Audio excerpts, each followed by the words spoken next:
ہمارے دیش میں قانون لاگو کیا گیا تھا جس کو یوم جمہوریہ کہتے ہیں،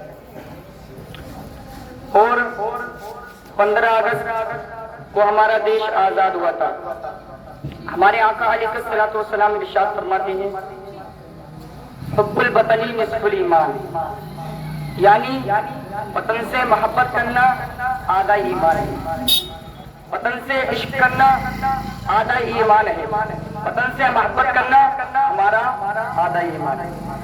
اور ہندوستان کو آزاد کرنے کے لیے ہمارے علماء کرام نے بہت بڑی قربانی پیش کی ہے۔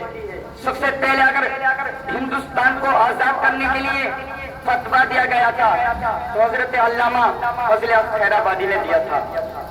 علامہ فضل حق خیر آبادی نے ہندوستان کو آزاد کرانے کے لیے، ظالموں کے چنگل سے آزاد کرانے کے لیے سب سے پہلے فتویٰ دیا گیا تھا۔ تو ان ظالموں نے حضرت علامہ فضل حق خیر آبادی کو کالے پانی کی سزا سنا، کالے پانی کی سزا سنا کر ان کو شہید کر دیا گیا تھا۔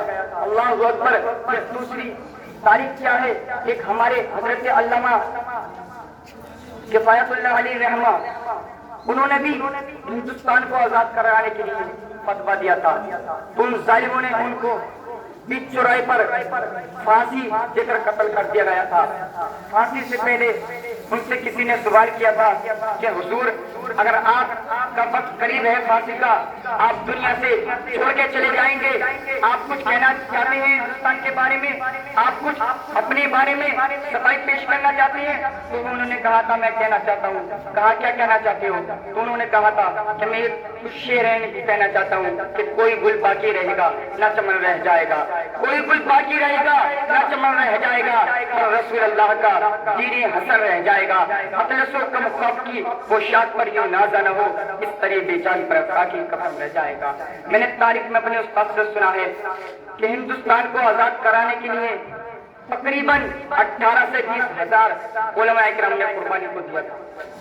18 سے 20 ہزار علماء کرام نے اپنی قربانی کو پیش کر کر ہندوستان کو آزاد کیا گیا تھا۔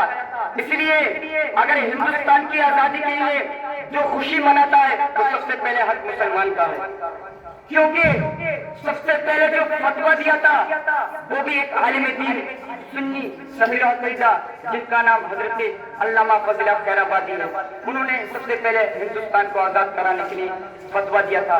لیکن آج کے ہمارے اس دور میں حالات کیسے بن گئے ہیں؟ آج کے اس دور میں ہم کو ہندوستان سے نکالنے کی سازشیں کی جا رہی ہے، ہم سے ہندوستان سے نکالنے کے لیے ناکام کوشش کی جا رہی ہے۔ ایک عاشق خواجہ کی بارگاہ میں جاتا ہے، جانے کے بعد عرض کرتا ہے حضور ہم کو ہندوستان سے نکالنے کے لیے کوشش کی جا رہی ہے، ہم کو ہندوستان سے نکالا جا رہا ہے۔ تو خواجہ پاک نے کہا، حالت تصور میں کہا، اے میرے عاشق گھبرانا نہیں، تو تاریخ کو اٹھا کر پڑھ، پیچھے جا۔ اس نے کہا ہے خواجہ میں کتنی پیچھے جاؤں؟ انہوں نے کہا تقریباً آپ 800 سال پیچھے جائیے۔ جب اس نے 800 سال پیچھے کی تاریخ کو اٹھا کر پڑھا تو تاریخ میں کیا دیکھتا ہے کہ میرے خواجہ نے اونٹوں کو بٹھا دیا تو اٹھانے والا کوئی نہیں تھا، اونٹوں کو جب بٹھا دیا تو اٹھانے والا کوئی مائی کا لال پیدا نہیں ہوا۔ تو خواجہ نے کہا اے میرے عاشق اس سے ہی سمجھ لے کہ جب میرے بٹھا ہوئے اونٹوں کو نہیں اٹھا سکتے، جب میرے بٹھا ہوئے اونٹوں کو نہ اٹھا سکتے تو میرے بتا ہوئے مسلمانوں کیسے اٹھا دیں گے، میرے بسا ہوئے مسلمانوں کی کیسے اجاڑ دیں گے۔ لیکن ہمارے آج کے حالات کیا ہو گئے ہیں؟ ہم ایک دوسرے مسلمان سے اتنا جلتے ہیں۔ ایک بادشاہ نے کچھ مسلمانوں کو قید کر کر ایک کنویں میں لٹکا دیا، لٹکانے کے بعد وہ کیا کہتا ہے، ان کے بعد چوکیداروں کو لگا دیا، کہتا ہے جیسے مسلمان نکلے ان کے آنا چھید کر ان کو کنویں میں ڈال دیا جائے۔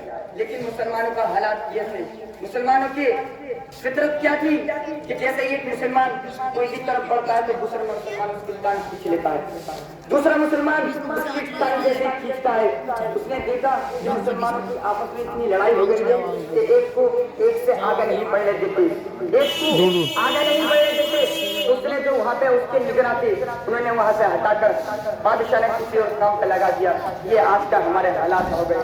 ہم کو اپنے آقا سے محبت کرنی چاہیے اور آپس میں اتحاد کرنا چاہیے اور آپس میں ہندو مسلم سب ایک مل کر ہم نے ہندوستان کو بچایا ہے تو ایک مل کر ہی ہندوستان میں رہنا چاہیے.